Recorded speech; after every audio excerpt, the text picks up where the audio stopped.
Well, good morning, and JP, thanks for that kind introduction, and really thank you for your leadership. I've known JP a long time, and he's one of our finest leaders in the Army. And so it's great to be with you all today, to be with so many legends of Army aviation. You know, and we're right down the street from Fort Campbell.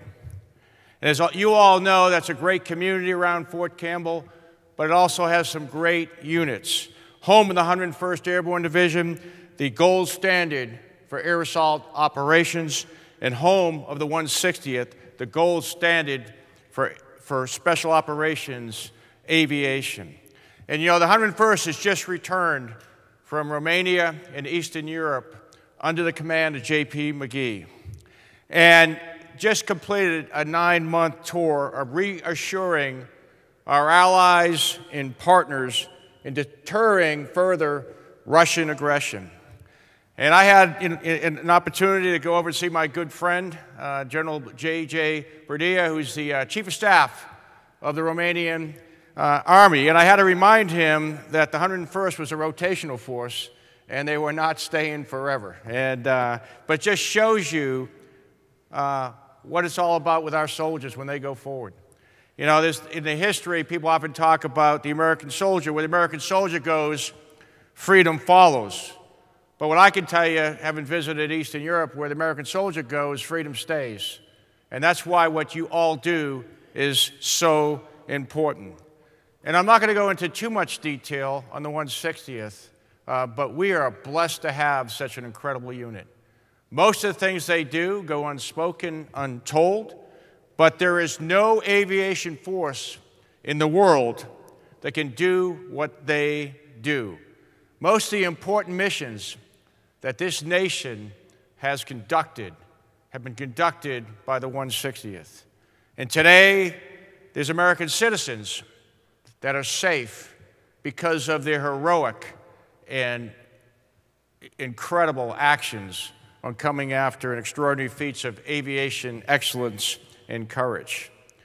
And you know, it's great to look out here and see so many great aviation leaders, and from past and present. But I'd like to recognize 4, if I could. 4 leaders who I think, having watched aviation over the last 40 years, have had a profound effect on what I call the world's greatest Army aviation force. And those are General Doug Brown, General Dick Cody, General Dal Daly, and General J.D. Thurman. Can we give them a hand, please?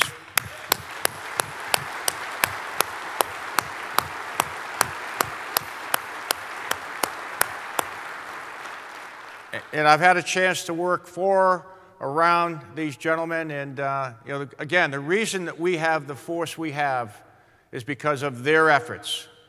And when you take a look at how far Army aviation, or aviation in general, has come from Desert One. And what we do routinely today, it's a result of the great work and leadership of these gentlemen. 3 commanded the 160th. And you know, just like with the Rangers battalions that were stood up by the Chief of Staff, they were stood up to set the standard for the rest of the Army. And I would argue that the 160th is the Ranger Regiment of Army aviation. They set the greatest standards, and they bring those standards back to the regular Army.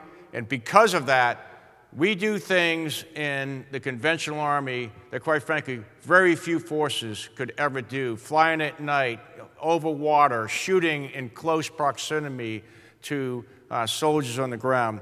No one else can do that. And again, gentlemen, I've just been honored to serve under your tutelage, and thank you so much what you have done for Army aviation.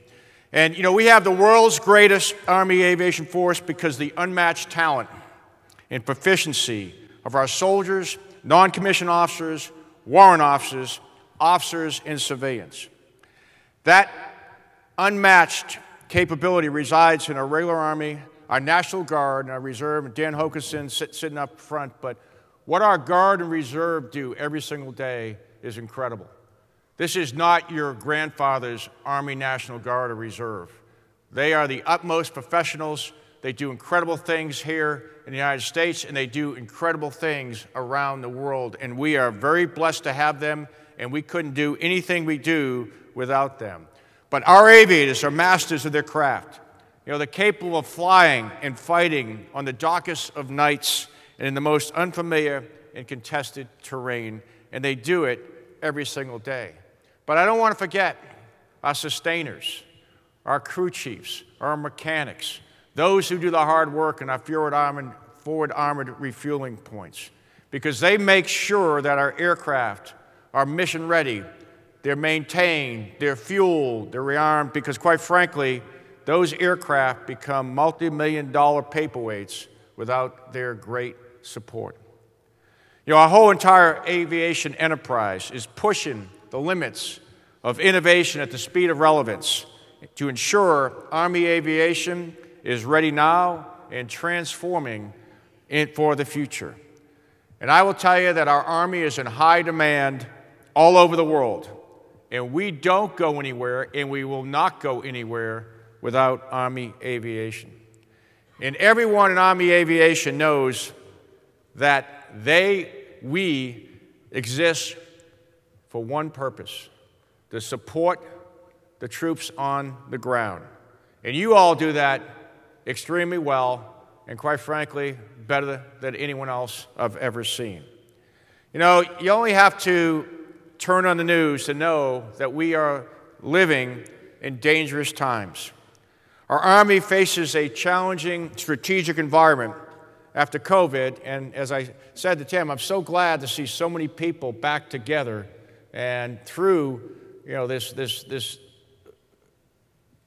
threat that we saw with COVID, and bringing people together like this is so important.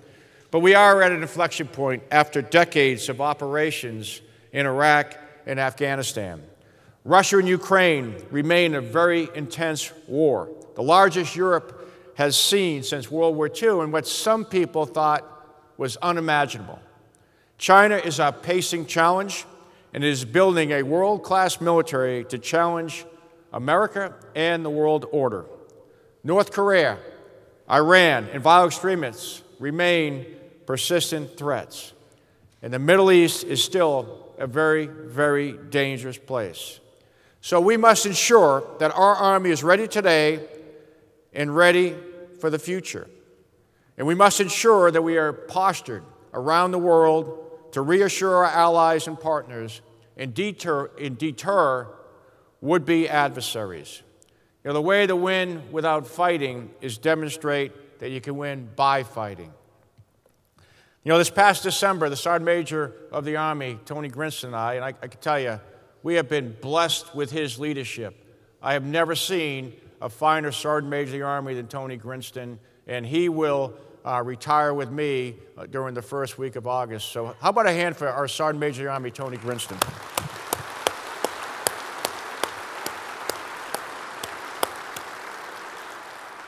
You know, he and I traveled to visit our troops in Eastern Europe, in the Middle East, and we had a chance to visit 11 countries in 10 days, and we had the opportunity to meet with the leaders and soldiers from the 1st to 101st Attack Battalion, the 36th CAB National Guard in Iraq, and then in Poland, we met with elements of the 1st Armored Division CAB, Iron Eagles, where we had a chance to re-enlist some great soldiers and recognize them doing some incredible things.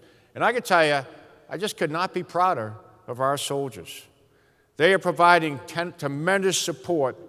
And, you know, as I met with our allies and partners, they couldn't talk enough about how much they appreciated what our soldiers were doing during their deployments and what a difference our soldiers were making. And again, I will argue there's no substitute for American soldiers on the ground to reassure, to deter, to support, and to train with our allies and partners. And you know, we are continually to fully support Ukraine. And we are paying very close attention to how this war continues to unfold. And from what we've learned over the years, and from what we are learning now in Ukraine, I would argue that there are 4 factors when assessing an Army's potential for success on the battlefield. And I call them C3W. You know, you've got to have an acronym in this line of work, so C3W, stay with me, okay? First is capability. Do they have the right weapon systems? and we're trying to make sure they get the right weapon systems. Second is capacity. Do they have enough of those weapon systems to complete the mission? Third is competence. Are they trained in those weapon systems? Do their troops know how to use them? And fourth, and most important, do they have the will to fight? Do they have the will to fight? You know, we can buy weapon systems, we can buy training, but what we can't buy is will to fight, commitment, and courage on the battlefield. And so I'll let you draw your own conclusions on how you'd grade each side with Ukraine and Russia on those factors. And when you think about it, those factors should inform our strategy when it comes to deterrence. You know, 50 years ago, we were coming out of Vietnam, and again, how about a hand for our Vietnam veterans? I want to do that because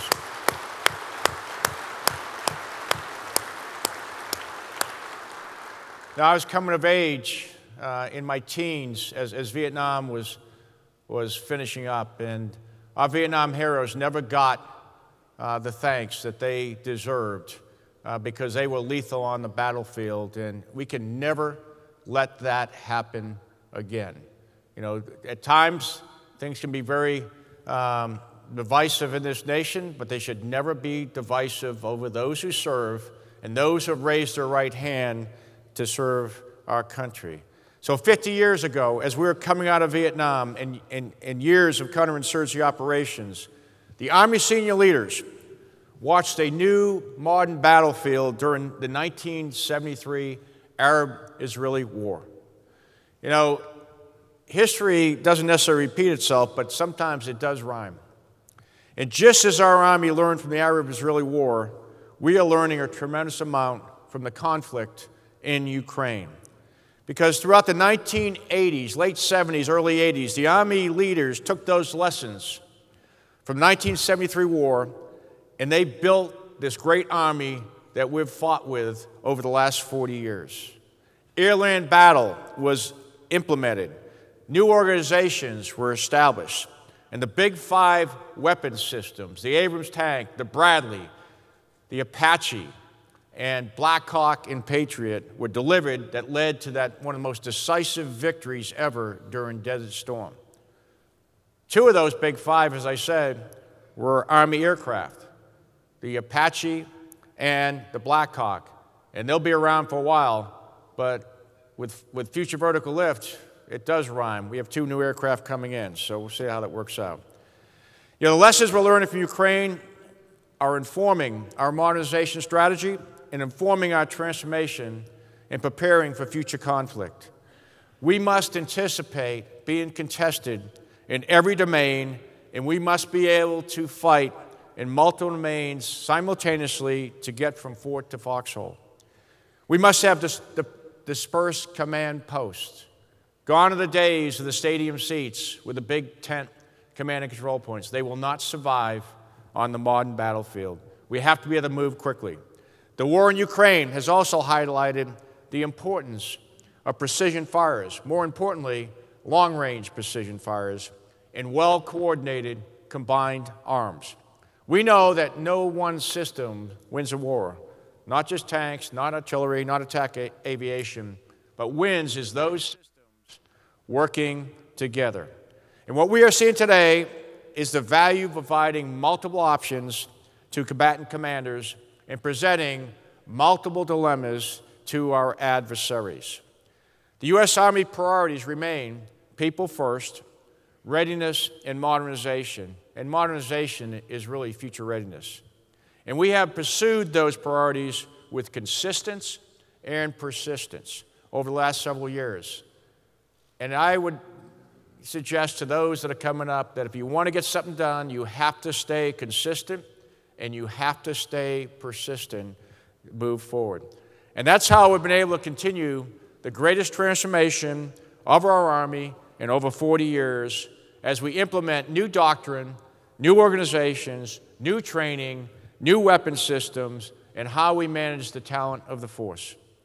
From the updated field manual 3.0 operations, multi-domain operations, to forming new organizations like the multi-domain task force, security force assistance brigades, the 11th Airborne Division in Alaska, to incorporating multi-domain operations at our combat training centers, fielding weapons systems from our 6 modernization priorities, and to releasing the integrated personnel and pay system.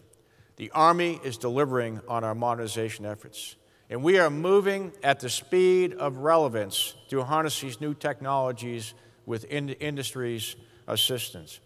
And we are on track to deliver 24 of our signature modernization systems into the hands of soldiers by 2023.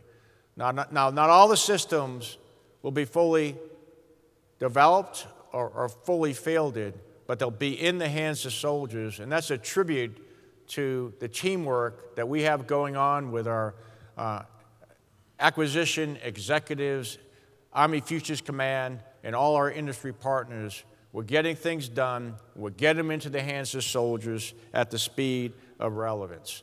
And tying all this together is Project Convergence.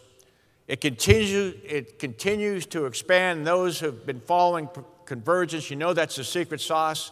It's how we tie together multiple sensors to integrated battle command systems, and then using the movement of data very, very quickly, getting it to the lethal means so that we have decision dominance and overmatch on the battlefield. And we've seen this grow each time. The first time we did Project Convergence was just the Army, and it didn't go as well as we would have liked, but we learned a lot. The second time, we brought our joint partners in.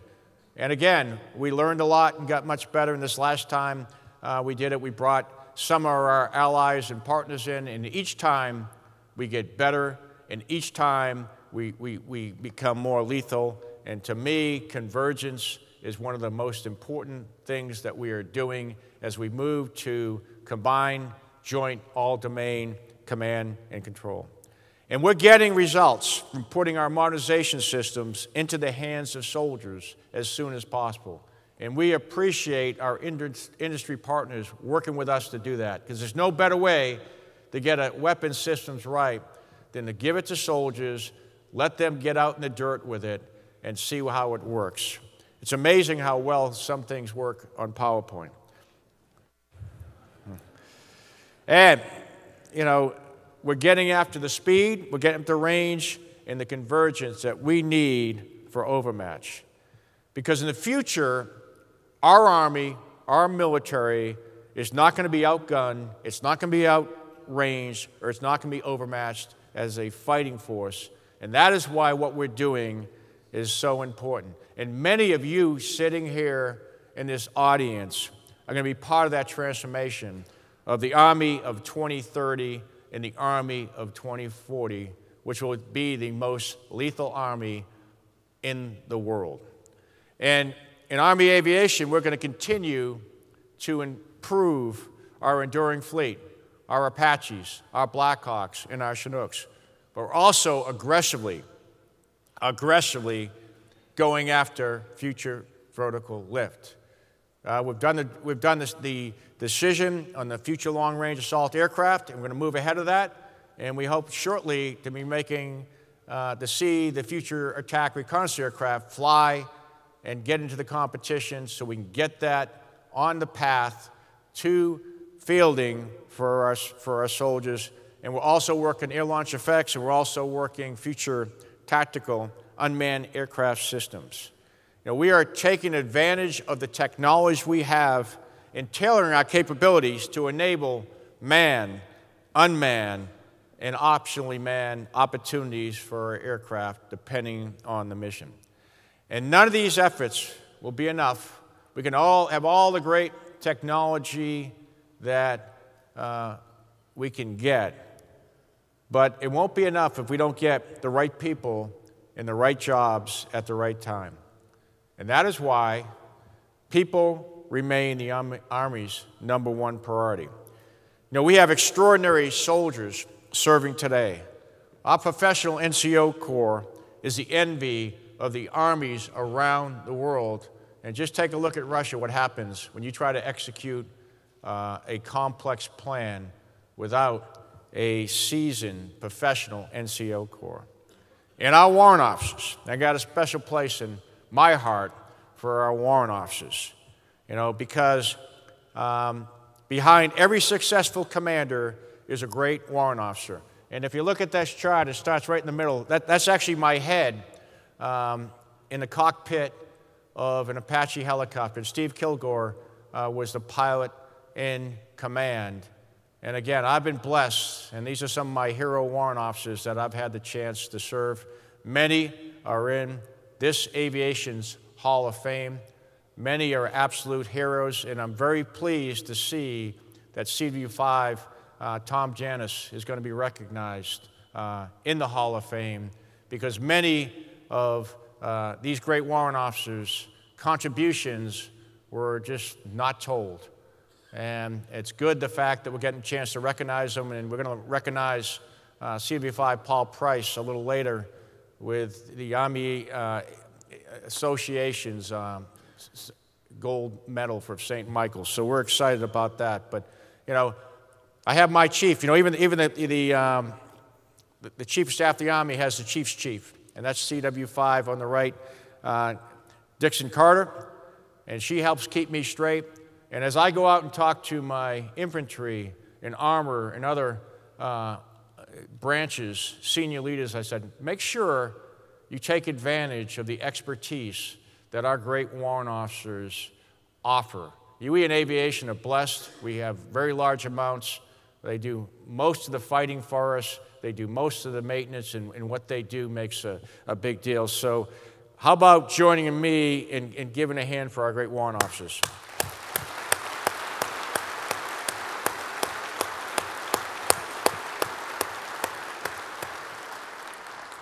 And I am blessed to have learned from the very best, and on that chart there's some of the very, very best that this nation has. So as I talked about, in our Army, people are our most important weapon system. And we need to continue to retain, and we need to continue to recruit the best so they have an opportunity to serve their nation and to have an impact on our Army and nation. And I would argue it's never been important to win the war for talent that's going on. We're in a war for talent, and we have to win that war because our Army is all about people. And I need all of yours help in winning this war, especially our soldiers for life, our retirees and veterans are out there. Your influences, you have tremendous influence on inspiring young men and women to serve. 83% of the soldiers, the new recruits that come into the military, come from military families. So we've become a military family business. And what we need to be is an American family business where everyone serves, everyone raises the right hand. And the way we do that is we have to expose young men and women to our military. And we must retain our best and brightest while recruiting the best and brightest. And we've made a pact that even though recruiting is challenging right now, we will never sacrifice quality for quantity. We'll never lower our standards, and what we are going to do is invest in young men and women who want to serve that can't quite meet our standards. And that's why we have stood up a Future Soldiers Prep Course to help them get to their standards. And quite frankly, we are seeing great success in that program. Young men and women who were only able to meet Category 4 standards are now 95% of them are raising to the much higher levels. And more importantly, their attrition rate in initial military training is less than those who come straight into it. So that is something that we see in the future. And we're very blessed to have the entire Army behind this mission.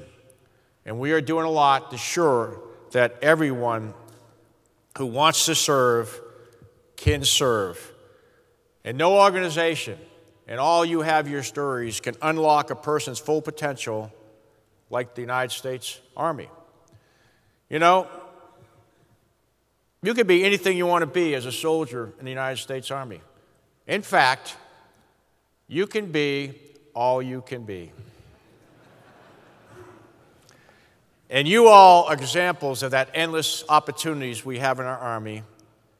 And I would ask you again, help us inspire others to serve. And so I would end with, I could not be more proud to serve with the greatest soldiers in the world's greatest armies. And I could not be more proud to be the 40th Chief of Staff. So please keep our soldiers that are serving in harm's way. Please keep our soldiers who go out every night, like the soldiers from the 101st that we recently lost, and put their lives at risk so we can enjoy the freedoms that we enjoy every single day. God bless you, and God bless all those serving this great country of ours. It's about people first. Winning matters. The Army remains Army strong. Thank you.